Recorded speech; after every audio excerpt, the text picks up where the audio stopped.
வணக்க மக்களே, இன்னைக்கு நம்ம பார்க்க போகிற வீடியோஸ் எதை பற்றினா, பாரிசாலன் வந்து அவதார் படத்தை வந்து ரிவ்யூ பண்ணியிருந்தார். இந்த 3 பார்ட்டையும் ஒரே கொலாபரேஷன் பண்ணி ஒரு பப்ளிக் ரிவ்யூன்னு சொல்லிட்டு அவங்க 2 பேர் பேசிக்கிட்டாங்க. ஸோ அந்த ரிவ்யூ வந்து நம்ம நேயர்கள் ஒருத்தர் அனுப்பி இருளை பற்றி ஏதோ சொல்லியிருக்காரு, இது என்னன்னு பாருங்க ப்ரோ அப்படின்னாரு.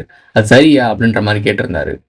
சரியா தப்பான்றது வந்து நம்ம ஜட்ஜ் பண்ணுறது கிடையாது, அதை நம்ம எப்படி புரிஞ்சுக்கிறோன்றது தான் நமக்கு தகவல் தெரியும். ஸோ இங்கே சரி தப்புன்றது எதுவுமே நம்மளால சொல்ல முடியாது. ஏன்னா நமக்கு சரின்னு சொல்கிறது இன்னொருத்தனுக்கு தப்பாக இருக்கும், தப்பாக இருக்கிறது ஒருத்தனுக்கு நமக்கு அது சரியாக இருக்கும். ஸோ இதெல்லாம் இருக்குது. ஸோ அதனால் அதை புரிஞ்சுக்கிட்டு இந்த வீடியோவை நம்ம பார்த்தா தான் கரெக்டாக கனெக்ட் ஆகும், மெயின் ரீசனுக்கு போவோம். இந்த வீடியோவில் அவர் என்ன சொல்லியிருக்காரு அப்படின்றது மட்டும் முக்கியமான போர்ஷன்ஸ் மற்றும் முக்கியமான வார்த்தைகளை மட்டும் நம்ம ஸ்க்ரீன்ஷாட் எடுத்திருக்கோம். ஏன்னா அவங்களுக்கு முன்னாடியே தெரியும் இதுக்கப்புறம் யாரோட வீடியோஸும் நம்ம யூஸ் பண்ணுறதா இல்லை. ஸோ அது வந்து நம்ம ஒரு எழுதப்படாத விதியை நம்ம யூஸ் பண்ணலான் இருக்கோம். இம்னியோண்டு கிளிப் ஓகே, பட் இது வந்து ரொம்ப லாங் வீடியோவா, ஸோ ஸ்க்ரீன்ஷாட் யூஸ் பண்ணலாம். இது எந்த அளவுக்கும் ப்ராப்ளம் கிடையாது. கிரிட்டிசைசன் பண்ணலாம், அவங்க எடுத்து மேற்கோள் காட்டலாம், அது தவறு கிடையாது.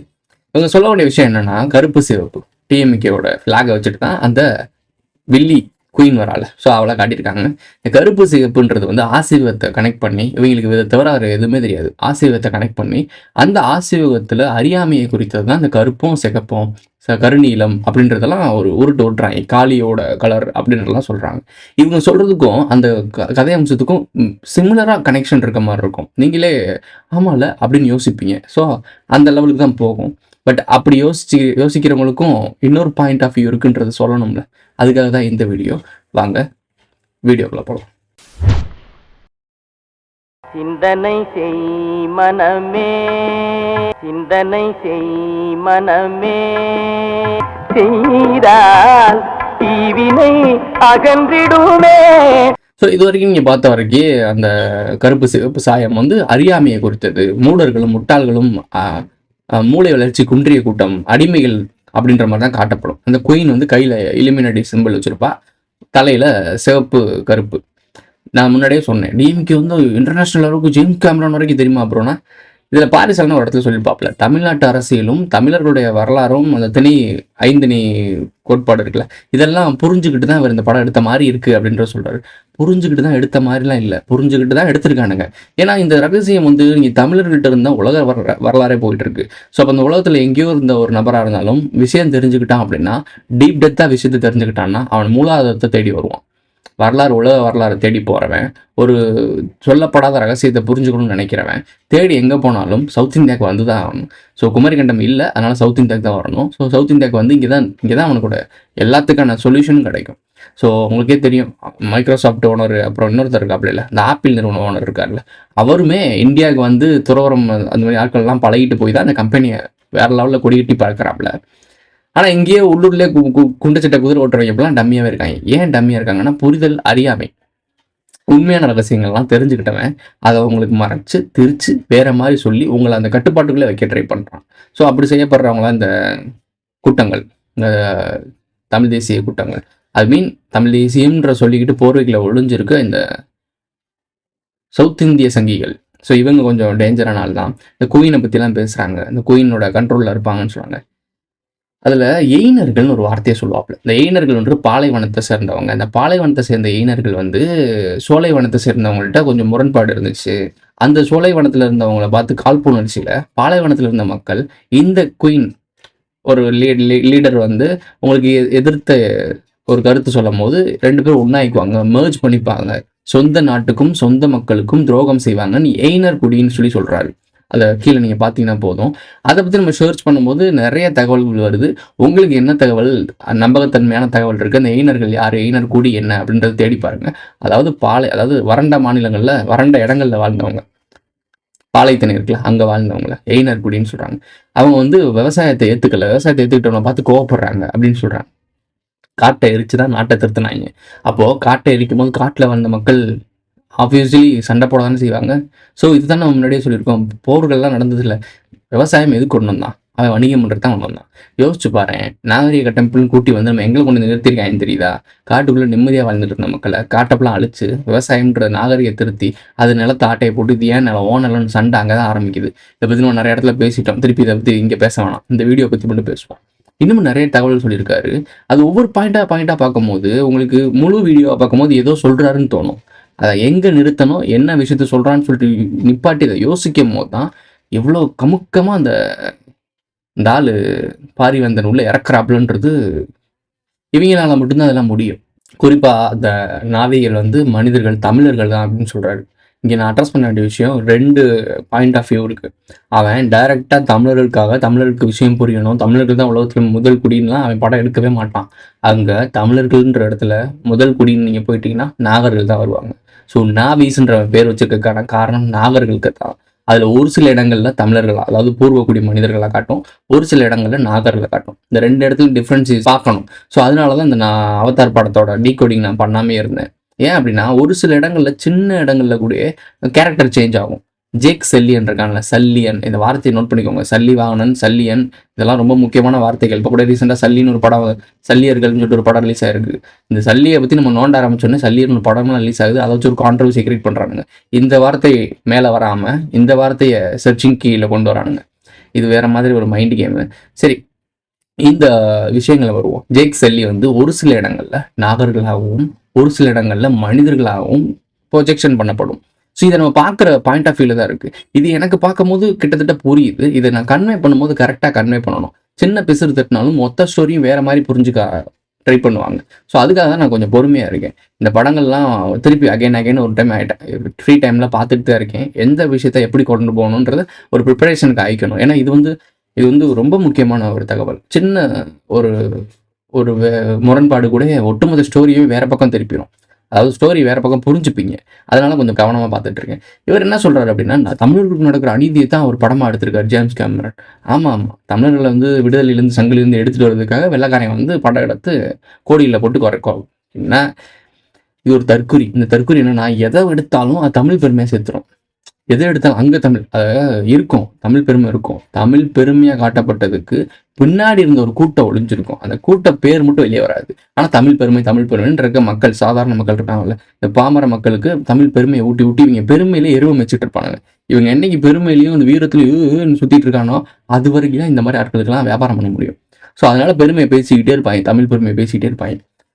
தமிழ் பெருமை பேசலாம் என்ன தப்பு போகிறோம் அப்படின்னா, தப்பு கிடையாது. அவங்கவுங்க மொழியை பற்றி, அவங்கவுங்க லாங்குவேஜை பற்றி, அவங்களுக்கு ஃபேமிலியை பற்றியும் நான் எல்லாம் பெருமையாக பேசிக்கலாம். இங்கே புரிஞ்சுக்க வேண்டிய விஷயம்னா, இந்த பெருமைக்கு எருமை மேய்ச்ச கதையினால தான் தமிழர்கள் காலங்காலமாக விழுந்து கிடக்கான்றன்னு சொல்கிறேன். அதில் இருக்க விஷயங்களை புரிஞ்சுக்கணும். யாரை பற்றி இவன் பெருமை பேசுகிறான்? நம்மளை அடிமைப்படுத்தி ஆண்ட அரசர்களை பற்றி பேசுகிறான். இந்த அரசர்கள் கூட நடந்த கோமாளித்தனத்தை பற்றி பேசுகிறான். இப்போ எப்படி ஏடிஎம்கே டிஎம்கே போட்டு சண்டை போடுதோ, எப்படி காங்கிரஸ் பிஜேபி சண்டை போடுதோ, அதே கேட்டகரி தான் அந்த காலத்தில் மன்னர்கள் காலம். இதை விட கொடூரமாக இருந்த காலம். இது ஏன் உங்களுக்கு புரியவே மாட்டேங்குதுன்னு எனக்கு இப்பயும் புரியல. இந்த காலகட்டத்திலும் டிஎம்கேக்கு ஃபேவராக இருக்கக்கூடிய ஃபேமிலிக்கு கேங்ஸ்லாம் நிறைய இருக்க தானே செய்யுது. அவங்க என்ன பண்ணுவாங்க, திமுக தான் அடுத்த தடவை ஜெயிக்கணும், திமுக தான் எங்கள் ஓட்டு அப்படின்னு சொல்லுவாங்க. இதே ஏடிஎம் கிட்ட கேட்டிங்கன்னா அதுக்குன்னு ஒரு கூட்டம் இருக்கும். ஸோ இதே மாதிரி தான் மன்னர்களுக்கு கூட்டம் கொண்டாடக்கூடிய கூட்டமே இவனுங்க.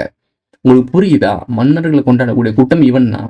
எப்படி டிஎம்கேக்காரனை ஊப்பின்னு சொல்லி அவனை கிண்டல் பண்ணுறீங்களோ அதே மாதிரி தான் இந்த தமிழ் தேசிய கும்பலும் மன்னர்களை கொண்டாடிட்டு இருக்கானுங்க. அந்த காலத்துலேயும் 2 மன்னன் இருக்கான்னு வச்சுக்கோங்களேன். சோழன், பாண்டியன், சேரன் இருக்கான்னு வச்சுக்கோங்களேன். பாண்டியன் ஆட்சி பண்ணும்போது பாண்டியனை புகழ் பாடுறதுக்கு ஒருத்தன் இருப்பான், தூத்துறதுக்கு ஒருத்தன் இருப்பான். உங்களுக்கு புரியுதா? ஸோ இது எல்லா இடங்களையும் நடந்துட்டு இருக்கு. மன்னன் அப்படின்னாலே நமக்கு நல்லவன் முடிவு பண்ணிடுறாங்க.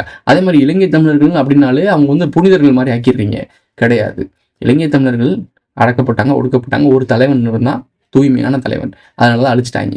ஸோ அது தூய்மையான தலைவன் ஒருத்தரை பிராண்ட் பண்ணி ஒட்டுமொத்த இலங்கை தமிழர்களும் நல்லவர்கள் வல்லவர்களும் நீங்கள் யோசிக்கக்கூடாது. கடல் வணிகத்தில் எவ்வளோ ஸ்கேம் நடந்துட்டு இருக்கு, கடல் ரீதியாக எத்தனை விஷயங்கள் நடந்துட்டு இருக்குன்னு உங்களுக்கு தெரியாது. சொல்லவும் முடியாது ஒரு சில விஷயத்தை. அதனால எல்லாத்தையும் பொதுவாக இலங்கை தமிழர்னாலே அவங்க புனிதர்கள்னு மைண்டு கொண்டு வராதிங்க. இவங்க அதை தான் பண்ணுறாங்க. தமிழ்னாலே அது பெருமை அட்ரஸ் பண்ணணும் அப்படின்ற மாதிரி ஆகிறாங்க. ஏன் தமிழில் எவனுமே கெட்டவன் கிடையாதா? தமிழ்நாட்டில் எத்தனை அரசியல்வாதிகள் தமிழ்நாட்டில் இந்த உங்களை மாதிரி ஆட்கள்லாம் இல்லையா? ஸோ எப்படி இதை மாதிரி புரிய வைக்கிறீங்கன்னு எனக்கு தெரியல. ஓகே, இதெல்லாம் இந்த பைத்தியக்காரன் தமிழ் பெருமை தூக்கிட்டு வர்றதுக்காக வந்தது. கடைசி கிளைமேக்ஸில் சொல்கிறாப்புல, உனக்கு இது புரியாது பாரி, உனக்குலாம் புரியாது. உனக்கு ஒரு நெட்டில் ஒரு ஆர்டிக்கல், ஒரு பிளாகு இல்லை ஒரு புத்தகத்தை அடித்து கொடுத்தா அதை படிச்சுட்டு மனப்பாடம் பண்ணிட்டு தமிழ் பெருமை கக்க தான் தெரியுமே தவிர சுய புத்தின்னு ஒன்று கிடையவே கிடையாது. கிளைமேக்ஸில் சொல்கிறான், ஜேம்ஸ் கேமரன் வந்து அடுத்த பாட்டு எடுத்து தான் ஆகணும். இப்போ இந்த தமிழர்கள் வந்து ஒடுக்கப்படுறாங்க, இந்த மக்களுக்கு விடிவு காலம் என்ன, இந்த மக்கள் எப்படி இருந்து வெளியே வராங்க, எண்டிங்கே வைக்காமல் போயிட்டீங்களே அப்படின்னா எண்டிங் இனிமேல் தான் நடக்க போகுது. அதாவது இது வரைக்கும் எடுத்தது வந்து ஃப்யூச்சரில் நடந்ததும் இப்போ சமீப காலத்தில் நடந்ததும் சேர்த்து எடுத்துகிட்டு இருக்கான். இங்கே பேரலாக ஒன்று நடந்துட்டு இருக்கு. ஆதி காலத்தில் ஒன்று நடந்துச்சு. அந்த ஆதி காலத்தில் நடந்த ஒரே ஸ்கிரிப்ட் தான் மகாபாரதம், ராமாயணம், கலவர யுத்தம், ஏகப்பட்ட கேட்டகரி போர்கள் எல்லாமே ஒரு காலத்தில் நடந்த போரில் அவன் ஜெயிச்சான். அந்த ஜெயிச்ச ஒரே ஒரு பாயிண்ட்டை வச்சு எந்தெந்த ஆங்கிள்லாம் அதே மாதிரி அந்த ஆங்கிளில் கொண்டு போய் இந்த வார ஜெயிக்கணும்னு முடிவு பண்ணி ஒரே ஸ்கிரிப்டை அவன் மாற்றி மாற்றி பண்ணிட்டு இருக்கான். இதை நீயே பாரி நிறைய இடத்துல சொல்லியிருக்க, உனக்கு மறந்துருக்கும்னு நினைக்கிறேன், எனக்கு ஞாபகம் இருக்குது. இவங்க ஒரே பேட்டர்னில் திருப்பி திருப்பி பண்ணிட்டு இருக்காங்கன்னு சொல்லி நீயும் சொல்லியிருக்க, உங்கள் ஐயா குரு டிசிபியும் சொல்லியிருக்காப்புல. நீ சொல்ல வேண்டிய விஷயம் கிளைமேக்ஸ் என்ன, இதுக்கு விடிவு காலம் என்ன அப்படின்னா, விடிவு காலம் மனிதர்கள் கையில் இருக்குது. மனிதர்களுக்கு அவேர்னஸ் ஆகி இந்த சேர சோழ பாண்டியன் பாரி கண்ணகி இவங்கெல்லாம் யார், கோவலன் யார், இந்த விஷயங்கள்லாம் புரிஞ்சுக்கிட்டு வெளியே வரணும். இந்த பெருமைக்கு எருமமைச்ச கூட்டத்துலேருந்து வெளியே வந்து அவுட் ஆஃப் பாக்ஸ்லேருந்து பார்க்கணும் என்ன நடந்துச்சுன்னு. அப்படி பார்த்தா மட்டும்தான் இந்த விஷயங்கள் புரியும். இப்போ நான் ஒரு திராவிட சங்கின்னு வச்சுக்கோங்களேன், எங்கள் ஃபேமிலி திராவிட ஃபேமிலின்னு வச்சுக்கோங்களேன். அந்த திராவிடத்துக்கு நான் முட்டு கொடுக்குறேன். எனக்கு திராவிடம் எப்பயுமே எனக்கு சந்தோஷமாக தான் கொடுக்கும். எனக்கு அது வேணும்னு தான் நினைப்பேன். உங்களுக்கு புரியுதா?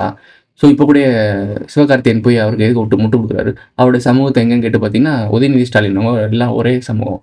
இப்போ சிவகார்த்திகேயன் வந்து உதயநிதியோட எல்லா விழாக்கள்லையும் அவர் இருப்பார், எல்லாத்துலேயும் இருப்பார், இன்னமும் இருப்பார். ஏன் அப்படின்னீங்கன்னா அவங்க எல்லாமே ஒரே சமூகத்தை சேர்ந்தவர்கள்.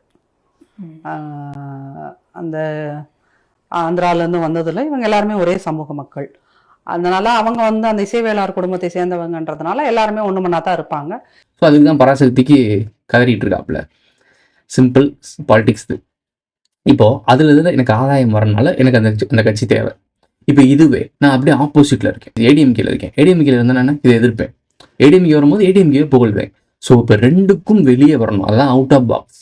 ஏடிஎம்கேவும் இல்லாமல் டிஎம்கேவும் இல்லாமல் எந்த கட்சி சார்பும் இல்லாமல் வெளியே வந்து நம்ம ஒரு சாதாரண மனிதன் அப்படின்னு வெளியே வந்து பார்க்கும் போது தான் நமக்கே விஷயம் புரியுது, எல்லாமே கோமாளி குத்து, நாம் எல்லாம் ஏமாளிகள்னு புரியுது. அதைத்தான் நான் சொல்லிட்டு இருக்கேன். தமிழ் தேசியவாதிகள் தமிழ் தேசியத்துக்காக பேசுகிறாங்க, பிரபாகரனை தூக்கிட்டு வராங்கன்றக்காக இவங்க எல்லாம் புனிதர்கள் கிடையாது. அதை முதல் அட்ரஸ் பண்ணுங்க. பிரபாகரன் பேரை சொல்லிட்டாலும் அவங்க நல்லவங்க நினைக்காதீங்க. ஜெய்க் சல்லி, அதே மாதிரி நம்ம ஊரில் சல்லி ஒருத்தர் இருக்காப்புல, கிருஷ்ண பரமாத்மா. அந்த கிருஷ்ண பரமாத்மாவோட தண்டவாளம்லாம் ஏறிக்கி இருக்கு. இன்னொரு நிறைய பேரோட பெரிய தலைவர்கள் நீங்களாம் யாரெல்லாம் வந்து தலையில் தூக்கி வச்சு ஆடினீங்களா, அவங்க எப்படிலாம் வெறும் கோமாளிகள்ன்றது அப்பட்டமாக வெளியே வந்துருச்சு மேட்ரு. ஆனால் அதை புரிஞ்சுக்கிற பக்குவம் மக்கள்கிட்ட இல்லை, அந்த தம்பிகள்கிட்டையும் இல்லை, சங்கிகள்கிட்டையும் இல்லை, உடன்பிறப்புட்டையும் இல்லை, எவங்கிட்டையுமே இல்லை. அப்போ நமக்கு மட்டும் ஏன் இருக்குது அப்படின்னா நம்ம அவுட் ஆஃப் பாக்ஸ்லேருந்து பார்க்குறோம். அதாவது இந்த பிரச்சனைகளில் இந்த சுழற்சிகளில் இல்லாமல் இந்த மாயை இல்லாமல் வெளியே வந்து சிந்திச்சு பார்க்குறோம். வாய்ப்பு இருக்குல்ல அப்படின்னு பார்க்குறோம். அப்படி பார்க்கும் போது தான் நமக்கு விஷயம் புரிய ஆரம்பிக்குது. சிந்திக்கிறவனுக்கு தான் பதில் கிடைக்கும். ஸோ இதைத்தான் நம்ம திருப்பி சொல்லிட்டு இருக்கோம். பாரிசாலன் தமிழருக்காக பேசுகிறான், கோபமாக பேசுகிறான், தமிழருக்கு ஒரு பிரச்சனை அப்படியே ஆக்ரோஷமாக கத்துறான் அப்படின்றனால அவன் நமக்கானவன் கிடையாது. இதை புரிஞ்சுக்கோங்க. தமிழ் வரலாற்றை ஒருத்தையும் பேசுகிறோம், தமிழ் வரலாற்று தெரியாத விஷயத்தெல்லாம் நமக்கு வந்து சொல்லிக் கொடுக்குறான் அப்படின்னா நல்லா புரிஞ்சுக்கோங்க. தமிழ் வரலாறு பாருங்க, பழங்கால வரலாறு இது வரைக்கும் தெரியாத ரகசியங்கள்லாம் ஒருத்தன் கொண்டு வந்து சொல்கிறான்னா அவன் ஒரு விஷயத்த மறைக்கிறான்னு அர்த்தம். நான் பார்த்த வரைக்கும் நான் தமிழ் வரலாற்றுலாம் எடுத்துகிட்டு சொல்ல வரல, மனிதருடைய வரலாற்றில் கொண்டு வரேன். நாம் மறைக்கப்பட்டு இருக்கோன்றது சொல்ல வரேன். தமிழர்களோட வரலாற்றை பேசியிருந்தேன் நினச்சி என் சேனல் மில்லியன்ஸில் வியூஸ் போயிருக்கும். ஏன்னா தமிழரோட பெருமையை பார்க்கறதுக்கு ஆள் இருக்குது. சீமான் பார்த்தீங்கன்னா எப்படிப்பட்ட ஆள் தெரியுமா, தமிழ் ராஜராஜ சோழன் எப்படி தெரியுமா, ராஜேந்திர சோழன் எப்படி, இப்படிலாம் நான் பேசுறதுனா என் ஷார்ட்ஸே மில்லியன்ஸில் ஓடி இருக்கும். ஸோ அதுதான் நம்ம இல்லை, அதை விட்டு நம்ம வெளியே வந்து பார்த்துட்டு இருக்கோம். ஸோ இந்த பாயிண்ட் ஆஃப் வியூலேருந்து நீங்கள் பார்க்க ஆரம்பிக்கணும். இந்த ஒட்டுமொத்த வீடியோலையும் பாரிசாலன் என்ன சொல்ல வரான் அப்படின்னா தமிழ் பெருமை தான் பேசுகிறான், தமிழர்கள் வரலாற்றை தான் பேசுகிறான். கிளைமேக்ஸ் போர்ஷன் அவனுக்கே தெரியல, அதோட வீடியோ முடிக்கிறாங்க. இவ்வளோ இதனால தான் சொல்கிறேன், இவங்கலாம் தற்கொலை இவங்க கூட போய் டிபேட் பண்ண சொல்கிறாங்க. என்னத்தை போய் டிபேட் சொல்கிறேன்? வரலாற்றில் வந்து இவனா தலைவர் ஏதாவது இவன் படித்த புத்தக குழு தானே எதையாவது தலைவர் எடுத்துகிட்டு வந்து இந்த தலைவர் பற்றி தெரியுமா அப்படின்னு கேட்பான். அது இல்லை விஷயம். மனித குலத்தோட வரலாறு உனக்கு தெரியுமா? இதான் நான் கேட்பேன். அவன் டார்வின் தெரிய ஏற்றுக்கிறானா? இதான் மெயின் மேட்ரு. ஸோ டிபேட்டுன்னு போச்சுன்னா அது வேற மாதிரி இருக்கும். அந்த ஒரு பைத்தியம் கூட டிபேட் போச்சுல, அது ஒரு அரை பைத்தியம், இது ஒரு முழு பைத்தியம். ரெண்டு பைத்தியம் சேர்ந்து டிபேட் பண்ணிட்டு அது டிபேட்னு சொல்லிட்டு 2 மணி நேரம் போட்டாங்களே வீடியோ, ஐயோ கொண்டு இருப்பாங்க. அந்த மாதிரிலாம் இருக்கக்கூடாது. நீட்டாக நசுக்க 1/2 மணி நேரத்தில் முடிச்சு விட்றலாம், அவ்வளோலாம் ஒன்றுமே கிடையாது. பட் ஆனால் அதுக்கு நேரம் வரணும். நேரமும் காலமும் அமையும் போது நேரடியாக லைவ் டு லைவ் வாங்க பாரு பேசுவோம்னு சொல்லி பேசலாம். நான் வந்து லைவ்னு வந்துட்டோம்னா நம்ம வந்து டீசெண்டாக தான் பேசுவோம். இப்போ நம்ம தனிப்பட்ட முறையில் பேசும்போது நமக்கு ஒரு கோவம் இருக்குது அவங்க மேலே. பட் நேரில் பேசும்போது யாருக்குமே கோவம் தனியாக இருக்குது வேறு, நேரில் பார்த்து பேசும்போது அந்த மாண்புன்னு இருக்குல்ல, ஸோ அந்த மாண்பு வேறு. சிம்பிளான விஷயத்த சொல்கிறேன். இவங்க எல்லாருமே தமிழ் தேசியன்ற பேரில் உங்களை ஏமாற்றிட்டு இருக்காங்க. இவங்கனால உங்களுக்கு சல்லி பைசா பிரயோஜனம் இல்லை. ஃப்யூச்சரில் இவங்களால தான் உங்களுக்கு பிரச்சனை அதிகமாக போகுது. ஏன்னா உண்மையை புரிஞ்சுக்கிட்டிங்கனால யார் ஏமாத்துறா, யார் உங்களை காப்பாற்ற போகிறா, யார் உங்களுக்கு புரிதல் சொல்லிக் கொடுக்க போகிறா, யார் வழிகாட்டுவான்னு தெரியும். இங்கே வழியே எதுவும் இல்லாமல் வழி இருக்க மாதிரி உங்களை நம்ப வச்சுக்கிட்டு நான் தான் அந்த வழிகாட்டி ஒளிகாட்டின்னு சொல்லி உங்களை ஏமாத்திட்டு இருக்காங்க. சீமானை பற்றி கொஞ்சம் ஆலோசனதுக்கே அவ்வளோ விஷயம் ஆல்ரெடி உங்களுக்கு முன்னாடி தெரியும். இப்போ சான்றுகளோட நிறையா கிடைக்குது. இவரை போய் நம்பிக்கிட்டு லட்சக்கணக்கான மக்கள் ஏமாறுறாங்களே, இவர் வந்து சிஎம் ஆயிடுவார்னு நம்பிட்டு இருக்காங்களே, இவங்க என்னத்த சொல்ல. ஒரு பக்கம் சினிமா போகத்தில் போகிறவங்க நான் வேணா கணக்கிலே சேர்க்க மாட்டேன். அவன் மனித பிறவியே கிடையாது. ஏன்னா மூளை வளர்ச்சி இல்லை அவனுக்கு. கொஞ்ச நாள் அவனுக்கு சுய புத்தி இருந்துச்சுன்னா, அவருக்கு என்னடா தகுதி இருக்குது, எல்லாத்துக்கும் நோட்டு புக்கை வாங்கி கொடுக்குறாரு, சாப்பாடு செஞ்சு கொடுக்குறாரு, இவரை போய் சிஎம்மாக்கி இவர் என்னத்தை பண்ணிடுவார். இதே எம்ஜிஆர், ஜெயலலிதா, கலைஞர், இப்போ அடுத்த ஃபேமிலி எல்லாரும் உதயநிதி, இவங்க எல்லாம் சினிமா நடிகர்கள் தானே. சினிமாவுக்கும் அரசியலுக்கும் என்னடா சம்பந்தம்? எல்லா நாடுகளையும் பாருங்க, சினிமாக்காரங்க அரசியல் இருக்காங்களா? உக்ரைனை விட்டுருங்க, ரஷ்யா உக்ரைன், அங்கே வந்து ஒரு கோமாளி தானே பிரைம் மினிஸ்டர் இருக்கான். இப்போ நம்ம ஒரு தொழில் பார்க்குறோம் அப்படின்னா வேற இடத்துல, இப்போ நான் வந்து உங்கள்கிட்ட ஒரு கருத்துக்கள் பேசிகிட்டு இருக்கேன், இதே மாதிரி எங்கள் ஃபேமிலிலாம் இருப்பேன்லாம் கிடையாது. பட் இங்கே என்னோட பொறுப்பை நான் எடுத்து பண்ணிகிட்டு இருக்கேன். வேற இடத்துல வேற மாதிரி இருக்கணும், அது வேற. பட் இவங்க ஒரு புகழ் அடைஞ்சு மக்கள் மத்தியில் அதிகமான புகழ் கிடைச்சிட்டாலே மக்கள் ஆழத்துள் தகுதி வந்துருச்சுன்ற ஒரு மெத்தனை போக்கில் இருக்காங்க. இதுதான் நம்ம தப்புன்னு சொல்கிறோம். இப்போ இதே விஜய் அவர்கள் வந்து தமிழருக்காக உண்மையை வரலாற்றை கொண்டு வந்து மக்களை காப்பாற்றணும்னு நினைச்சு வராருன்னா நாம தான் முதல்ல ஆதரவு கொடுத்துருப்போம். அப்படிதான் நடக்க மாட்டேது. இங்கே எவனுமே புகழ் நிச்சயம் வர முடியாது. புகழ் நிச்சயம் வரணுமாலே பல பேரை கால்வாரி விடணும், பல ஏமாத்து வேலை பார்க்கணும், மொள்ள மாதிரித்தனம் பண்ணணும், இதெல்லாம் பண்ணி தான் அந்த புகழ் நிச்சயத்துக்கே ஒருத்தன் போகிறான். அந்த புகழ் நிச்சயத்துக்கு போயிட்டு அவன் திருந்துனான்னா, அவன் பண்ணிட்டு வந்தது கடந்து வந்த பாதையெல்லாம் இருக்குல்ல, அது சும்மா இருக்குமா? அந்த வரலாறுலாம் நோண்டி நோண்டி நோண்டி உங்களை அசிங்கப்படுத்தி மொத்தமாக முடிச்சு விட்ருவாங்க. இது ஒரு மிகப்பெரிய சிலந்தி வலை மாதிரி, ஓகேவா? உள்ளே போயிட்டீங்கன்னா உள்ள நீங்கள் நகலை இன்னமும் இறுக்கமாக தான் பிடிக்குமே தவிர விட்டு இறக்கி விடாது. அதுக்கு தான் சொல்லிட்டு இருக்கோம். இது ஒட்டுமொத்த சிஸ்டமும் ஒரு சிலந்தி வலை தான். உள்ளே நீங்கள் போயிட்டீங்கன்னு வச்சுக்கோங்களேன், ஒன்று மேலே ஏறி போகணும், இல்லை கீழே இறங்கிடணும். நடுவில் இருந்துட்டு ஒன்றுமே பண்ண முடியாது. ஸோ இதை வச்சு ஒன்றுமே பண்ண முடியாது. இப்போ புகழ் நிகழ்ச்சியில் போனவங்க எல்லாருமே வளரும் போது ஒரு சில விஷயங்களை பண்ணி தான் போயிருப்பாங்க. அந்த இடத்துக்கு போயிட்டு உடனே லாக் பண்ணிடுவானுங்க. நீ எங்களுக்கு செயல்படலை அப்படின்னா இந்த விஷயத்தில் ரிலீஸ் பண்ணி உன்னோட சாம்ராஜ்யத்தை சரிச்சிரும்னு சொல்லி ஏமாற்றுவானுங்க, பயமுறுத்துவானுங்க. இதனால அவங்க எதுவுமே செய்ய முடியாது. நாளைக்கு அவங்க பண்ண வேலையெல்லாம் தெரிஞ்சிட்டாலும் அவங்க அந்த புகழ் நிகழ்ச்சியில் போய் புகழ் நிகழ்ச்சியில் வந்துட்டாருன்னு வச்சுக்கோங்க, எல்லா மக்களுக்கும் தெரிஞ்சிட்டாரு, ஒரு மிகப்பெரிய பவர் கொண்டாரு. அப்போ அவர் உங்களுக்கு நல்லது செய்யணும்னு நினைச்சாருன்னா Abraham Lincoln, John of Kennedy 2 பேர் ஞாபகம் வச்சுக்கோ. இவ்வளோதான் விஷயம். அப்போ என்னதான் ப்ரோ பண்ணுறது அப்படின்னா, ஆரம்பத்துலேருந்தே நீ சரியாயிரு. குறுக்கு வழியில் போய் ஒன்றுமே பிடுங்க முடியாது. எங்களுக்குலாம் தெரியாத வேலையா? குறுக்கு வழியில் போய் ஒன்றுமே பிடுங்க முடியாது. நேர் வழியில் போகிறதுக்கு எவ்வளோ ஸ்ட்ரகிள்ஸ் ஆனாலும் நேர் வழியிலே பயணிக்கணும். எவனுமே நம்மளை கண்டுக்க மாட்டான், கவனிக்க மாட்டான். நம்ம போய்கிட்டே இருக்கணும். தேடி வரவன் தேடி வந்துக்கிட்டே இருப்பான். அதான் செய்யணும். இவனுங்க உடனே பணக்காரனாகணும், உடனே பெரிய ஆளாகணும், உடனே மக்களை மத்தியில் போய் சேரணும், உடனேலாம் எதுவுமே நடக்காது. இந்த பிரபஞ்சம் வந்து பிக் பேங்னு ஒன்று வெடிச்சிச்சு. இவங்க சொல்கிற மாதிரி கான்செப்ட் படி பிக் பேங்னு ஒன்று வெடிச்சிச்சுன்னா அது எத்தனை கோடி ஆண்டுகள் இருக்கும். இன்றைக்கி நம்ம நேற்று பிறந்துட்டோமா? நேற்று வந்து பிக் பேங் அடிச்சு நீங்கள் பிறந்துட்டோமா? ஸோ இது இயற்கைக்கு வந்து டைம்னு ஒரு பீரியடே கிடையாது. நமக்கு தான் டைம் இருக்குது. நமக்கு 100 வருஷம் கொடுத்துட்டாங்க. ஸோ அதனால நம்ம ஓடிட்டே இருக்கோம். பட் நான் அந்த மாதிரி இல்லை. எனக்கு 100 வருஷம் டைமிங்கிறது எனக்காக கிடையாது. இந்த உடம்புக்கு தான் இந்த 100 வருஷம். திருப்பி அகெயின் இந்த ஆற்றல் வேற வடிவத்துக்கு இங்கே வந்து தான் இருக்கும். எங்கேயா ஆற்றலுக்கு அழிவில்லை. அதை மாதிரி மைண்டில் வச்சுக்கோங்க. Simple concept. இவங்க மாதிரி கோமாளியை நம்பாதீங்க. ஏன்னா ஜனவரி மாதம் வந்துருச்சு. இவங்க பண்ணுற ட்ராமாஸ்லாம் பார்க்கும்போது வேற மாதிரி கொண்டு போயிட்டுருக்காங்க. சல்லியன் அப்படின்ற படத்தை பற்றி ஒரு விஷயத்த சின்ன கிளிப் மாதிரி செய்யலான்னு தான் இருந்தேன். அது ஒரு ஷார்ட்ஸாக போடுறேன், ஏன்னா இதில் வேணாம். ஸோ இந்த அவதார் ஃபயர் அண்ட் ஆஸ் அப்படின்ற படத்தை இதை வேறு மாதிரி புரிஞ்சுக்கிட்டு தமிழர்கள் வரலாறுன்னு சொல்லிட்டு உங்கள் தள்ள வியாபாரம் பண்ணிட்டான். இங்கே நாகர்களுக்கும் மனிதர்களுக்கும் நடந்த போரை தான் அந்த அவதார் படம் எடுத்திருக்கானுங்க. ஸோ புரிஞ்சுக்கோங்க. சிம்பிளான கான்செப்ட். நம்ம அவதார் படத்தை பற்றி நம்ம டீகோட் பண்ணும்போது அதை பற்றி டீட்டெயிலாக சொல்லுவோம். இப்போ இந்த வீடியோவை முடிச்சுக்கலாம். இந்த வீடியோ முடிஞ்சிருச்சு. இந்த வீடியோ பிடிச்சிருந்துச்சா லைக் பண்ணுங்கள், கமெண்ட் பண்ணுங்கள், சப்ஸ்கிரைப் பண்ணுங்கள், மறக்காமல் பெல் ஐக்கான ஆல் போட்டு இந்த ஃப்ரெண்ட்ஸ்லாம் ஷேர் பண்ணுங்கள். உங்களுடைய கருத்துக்களை கமெண்ட்டில் பதிவு செஞ்சுட்டு போங்க.